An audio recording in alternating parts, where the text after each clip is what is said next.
ሰላም እንዴት ናችሁ? በዛሬ ቪዲዮ ዩቲዩብ ላይ ምን አይነት ቪዲዮ ብንሰራ ስኬታማ እንሆናለን የሚለውን በጎግል የተቀመጡ ምርጥ 10 ሐሳቦችን እንመለከታለን። ብዙ ሰው ዩቲዩብ ለመጀመር የሚያስፈልጋቸው ብዙ የተለያዩ ነገሮች አሉ። በቃ የሚያስፈልጋቸውና የማያስፈልጋቸው ነገሮች አሉ። በዛሬ ቪዲዮ በጥናት የተቀመጡ ምርጥ 10 የዩቲዩብ ሐሳቦችን እንመለከታለን። ሰላም ጤና ይስጥልኝ ውድና የተከበራችሁ የዩቲዩብ ቻናሌ ቤተሰቦች እንዴት ናችሁ? ሰላማችሁ ዛሬም ይብዛልኝ።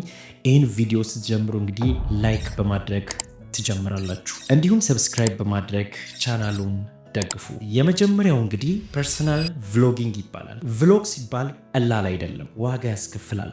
ቭሎግ የሚባለው ስራ ከመስራታችን በፊት አንደኛ የራሳችን የሆነ ኮምፒውተር ብቻ ሳይሆን ካሜራም ያስፈልገናል። ቭሎግ ኢትዮጵያ ውስጥ በጣም አዝናኝ እንዲሁም አስተማሪ፣ ሰዎች እንዲመለከቱ የምትፈልጓቸውን ቦታ ሁሉ እናንተም ሪያክት እያደረጋችሁ ብትሰሩ ቭሎግ የተመረጠ ሐሳብ ነው። ሁለተኛው ደግሞ ጌሚንግ ነው። ይህ ደግሞ በጣም ወሳኝ ታይትል ነው።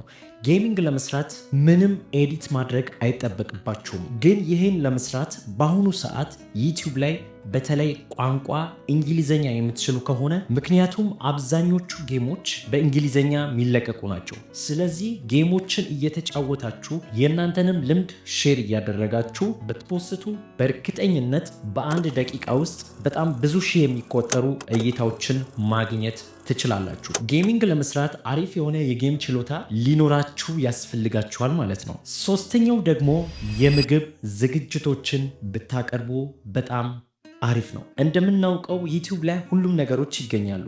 የምንፖስታቸው ፖስቶች በሰዎች እይታ ውስጥ እንዲገባ ምግብ ነክ ነገር ላይ ምግቦች እንዴት ይሰራሉ፣ እያንዳንዱ ምግቦች ፋብሪካ ላይ እንዴት እንደሚመረቱ፣ እነዚህን የምግብ ሐሳቦችን ብትሰሩ ቀጥታ ዩቲዩብ የእናንተን ቪዲዮ ሪኮመንድ ያደርጋል። ይሄ በጣም ወሳኝ ሐሳብ ነው።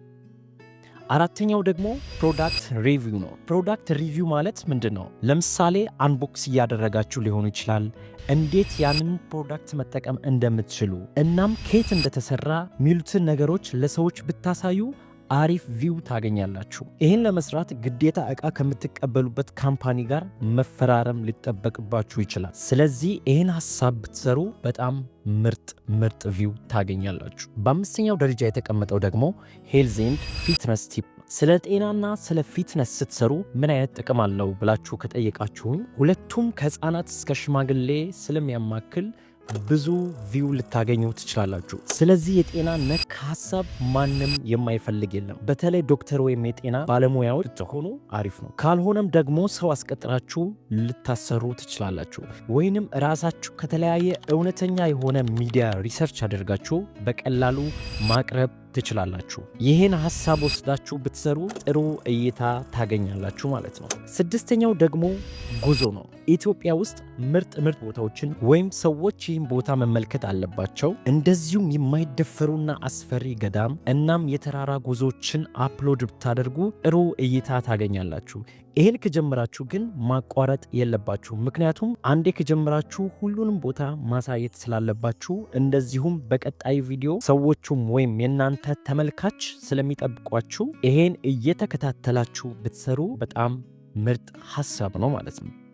ሰባተኛው እንግዲህ ስለ ቴክኖሎጂ ነው። ቴክኖሎጂ ማለት በአሁኑ ሰዓት ዓለምን እየተቆጣጠረ ያለ ታይትል ሲሆን በተለይ ቋንቋችን እንግሊዘኛ ቢሆን አሁን ላይ ቴክኖሎጂ በአማርኛ ማስተማር አይጠቅምም። የሚጠቅመው ለራሳችን ነው። ቴክኖሎጂን በእንግሊዘኛ ብታስተምሩ አንደኛ ኢንተርናሽናል የሆነ ላንጉጅ እየተጠቀማችሁ ነው። እናም ብዙ ሰዎች የእናንተን ቪዲዮ የማየት እድላቸው በጣም የሰፋ ነው። ስለዚህ ከቴክኖሎጂ ጋር የተገናኙ ስለ ስልክ ሊሆን ይችላል፣ ስለ ላፕቶፕ፣ ስለ መኪና፣ ስለ ፋብሪካ እንደዚሁም ከቴክኖሎጂ ጋር የተገናኙ ዜናዎችን እነዚህን ብትሰሩ ምርጥና ወሳኝ ታይትል ነው። ስምንተኛው ደግሞ ስለ ሬስቶራንትና ፉድ ሪቪው ነው። እነዚህ ቪዲዮ በሀገራችን ውስጥ ብዙውን ጊዜ አልተለመዱም። በተለይ ብር ካለን አንድ ሬስቶራንት ከሄድን በኋላ በዚያ ሬስቶራንት ውስጥ ስፔሻል የሚባሉ ምግባቸውን እንደዚህ የሚባል ስፔሻል ምግብ አለ ብላችሁ ብታስተዋውቁ አንደኛ ከካምፓኒ ወይም ከድርጅቱ የሆነ ነገር ታገኛላችሁ። የእናንተንም ቪዲዮ ሰዎች ሲያዩ የተለየ ምግብ ስታሳዩ ስለሚመለከታችሁ ጥሩ ቪው ታገኛላችሁ። ስለዚህ ይህን ሀሳብ ብትሰሩ በጣም ምርጥ ነው። ውድ የዩቲዩብ ቤተሰቦቼ የዛሬ ቪዲዮ በዚህ አጠናቃለሁ። በሚቀጥለው እስክንገናኝ መልካም ቆይታ